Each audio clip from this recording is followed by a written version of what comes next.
And just like that, we had a 3-0 sweep on the ice. If you parlayed it, that's a plus 571. 3 more bets in the NHL for you today. Let's get to it.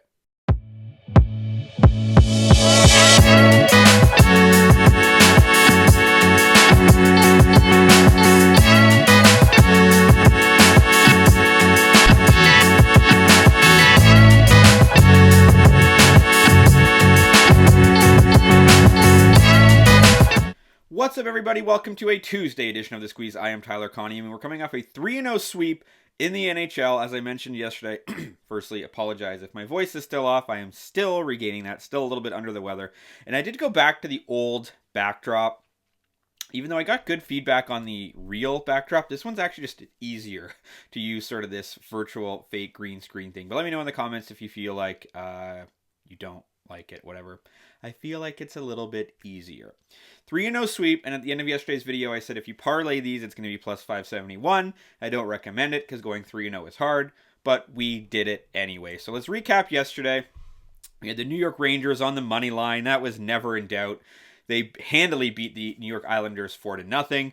We had the Montreal Canadiens on the money line. This one got interesting because they were leading 3-0. Buffalo came back and tied it at 3, and Montreal won that game in overtime. So that took us from being up 1 unit to 3 full units of a win. And then in the game of the night, you had the Florida Panthers and the Tampa Bay Lightning. Florida wins that game 2-1. So we go 3-0 in the NHL, and that brings us to today. 3 more picks over there. If you're listening to the audio, you'll have to hear me talk about them. If you're watching on YouTube, you can just go ahead and make those bets now if you want, but let's talk about it. We're going to start with the Boston Bruins. We've got the Boston Bruins on the money line. They are playing the Nashville Predators. This one is interesting because it's minus 120. Shop around, because I've seen this all the way at minus 140. I've seen it all the way at minus 120. The minus 120 is at pinnacle. Jump on that line. Boston Bruins, even though they're on the outside looking in right now of the playoffs, they're 28, 26, and 8. They're 18 and 10 at home. The Nashville Predators are completely on the outside of the playoffs, and they will not be looking in. They're 21, 32, and 7. Nashville is 6 and 20 on the road. So that's why this number is super juicy. Obviously, the Boston Bruins will likely be without Brad Marchand. It's expected he will not be back before Friday's trade deadline. I don't expect him to be traded because I think Boston's still going for a push there. But it is likely that he's going to be out of the game. But David Pasternak's been playing great for Boston. He just had a 17-game point streak snapped. And then when you look at just the way Nashville's been playing as of late, 3-7 over their last 10 games. They got blanked by the Rangers 4-0. They lost to the Islanders 7-4. And they're still on the road. So they've been on the road since February 28th. This road trip is continuing for them in Boston. So I think the Bruins, despite Marchand being out, they're still a good team. I think their goaltending is a lot better. When you look at Boston's goaltending as of late with Swayman and Korpisalo, a 2.6 goals against, a 914 save percentage across the board there for Boston. So you can go ahead and give me those Boston Bruins at home on the money line. Going now to Calgary and Philadelphia. This game's interesting in that Calgary's good. They're 4th in the Pacific. They're 28, 23, and 8. Philadelphia, not so much, 27, 26, and 8. And Calgary's slightly under 500 at home. Philadelphia slightly over 500, Calgary on the road, Philadelphia at home. So I don't want to touch the side on this one, but give me that under. I don't often like going under 5.5. I like to go under 6 because of that push potential, but it's just too hard to ignore these stats. You've got Philadelphia, who's 30 and 29 to the under this season, and then you've got Calgary, 38 and 21 to the under. 17 games more to the under than the over this season. In their head-to-head matchups, the under is 6-4 in the last 10. They have played twice this season. 1 game went over, 1 game went under. You look at Philadelphia over their last 10 in general, 6-4 to the under. They just had a 2-1 final against Winnipeg, 3-2 against Pittsburgh. And Calgary, this was sort of the deciding factor for me, 8-1-1 to the under in their last 10 hockey games. They haven't had a game go over 5.5 goals since February 4th against Toronto, so a month ago. Obviously, again, you've got the Four Nations in there, but they've played 7 straight games towards the under. And even though both teams sort of aren't the greatest, their goaltending has been good. Calgary's goaltending between Wolf and Vladar, 2-2-1 over the last 10. Who really cares about the wins and losses? But goals against of 2.0, save percentage of 9.33 over their last 5. Philadelphia between Fedotov and Urson, similar story, 2.4 goals against, save percentage above 9. And neither of these teams are really scoring all that much. Calgary's offense is averaging 2.5 goals a game. Philadelphia's 2.8. That matched with the goaltending. I like this game to go under 5.5. You could do an alt spread if you wanted. If you want to start paying, minus 130, minus 140 and go under 6.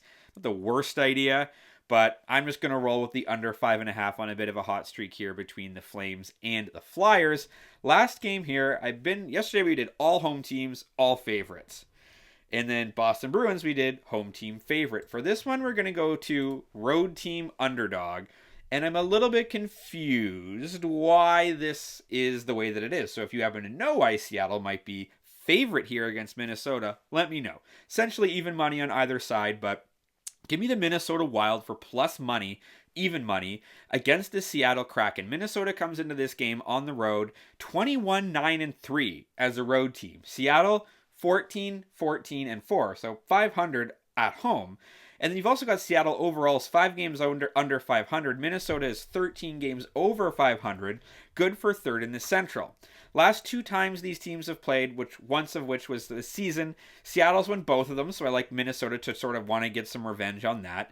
And Minnesota's been sputtering a little bit. They're 5-5 over their last 5 games. They just beat Boston 1-0 a couple of nights ago. Previous to that, they lost 3 straight, so I think they're going to start getting their mojo back a little bit. And then you've got Seattle, who just won 6-3 at home against Vancouver. That was 3 days ago. But previous to that, they got hammered by St. Louis 7-2 and 4-1 by Tampa Bay. Now, the only thing that I can see, because even when you look at the injuries, like I know Kaprizov is out. That's obviously bad news for them. But even so, I think the deciding factor here for Seattle, possibly being the favorite, is that it's Philip Grubauer bobblehead night. I know that sounds silly, but oftentimes there's a little bit added motivation when somebody is being celebrated like that, especially in hockey when it's the goaltender on the ice for the full 60 minutes, maybe. Grubauer will be in the building tonight. It's not guaranteed if he's going to start yet. Grubauer was sent to the Coachella Valley AHL team because he was 5-15-1 this season in the NHL. Now, he played 7 games in the AHL. He was 5-2. He had a 2.87 goals against average. But even then in the AHL, save percentage was only .893. So, yeah, he didn't let in a ton of goals, but he was letting in goals on the shots that he faced. Still a save percentage under 9.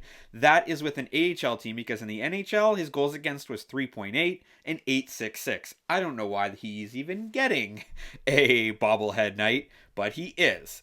So I'm going to take Seattle. Grubauer, maybe he's got a little added motivation if he starts tonight, but if he does, it actually might be a good thing for Minnesota because he hasn't been very good in the NHL this season and wasn't really very good in the NHL either. So I'm rolling with the Minnesota Wild, especially at that even money. So those are my 3 bets for today. You've got the Boston Bruins on the money line. You've got the Flames and the Flyers to go under 5.5. You've got the Minnesota Wild on the money line. As always, follow me across my social channels and on the BettingPros app linked in the description below where you can track all my picks for free. We're over 100 followers on there now, which is really cool.